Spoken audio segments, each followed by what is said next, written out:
I'm Captain Greg from the Black Hawk, and we're talking tackle. Today, like I said, like I promised you, a lot of people have been writing in, asking for topics that we can talk about. And we got George here from Berlin, wants to know about knots and diamond jigging.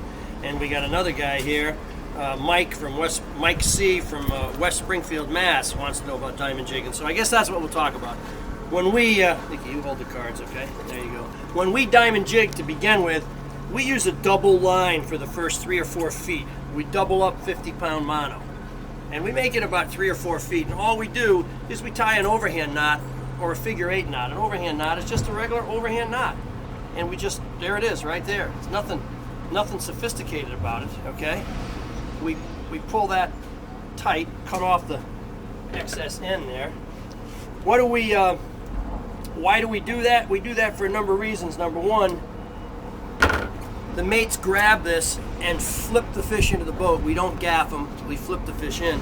So it gives them a double strength there to do that on. Also, when we get into tangles, which we do, it's a party boat. Sometimes you got 40, 50 people.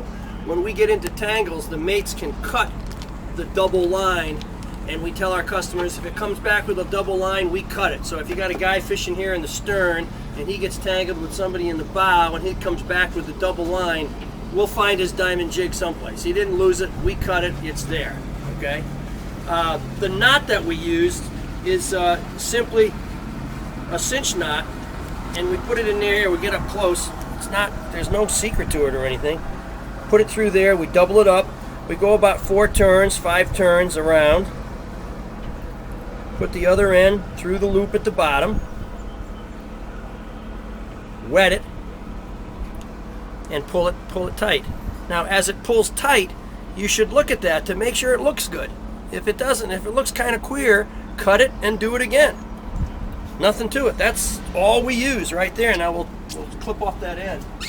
Now, as far as how to effectively use this, the diamond jig, they call it diamond jigging. They really should call it diamond winding, because all you're doing is dropping this to the bottom, winding it up 8 or 10, 12 quick turns, and dropping it back down again. You don't have to jig it.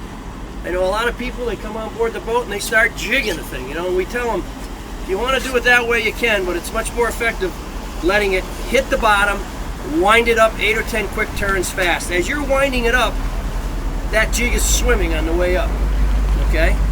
So very, very simple, very easy,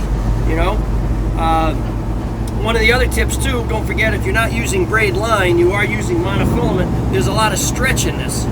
So when you set the hook, you got to wind on the way down to keep it tight, okay? Because there's so much stretch.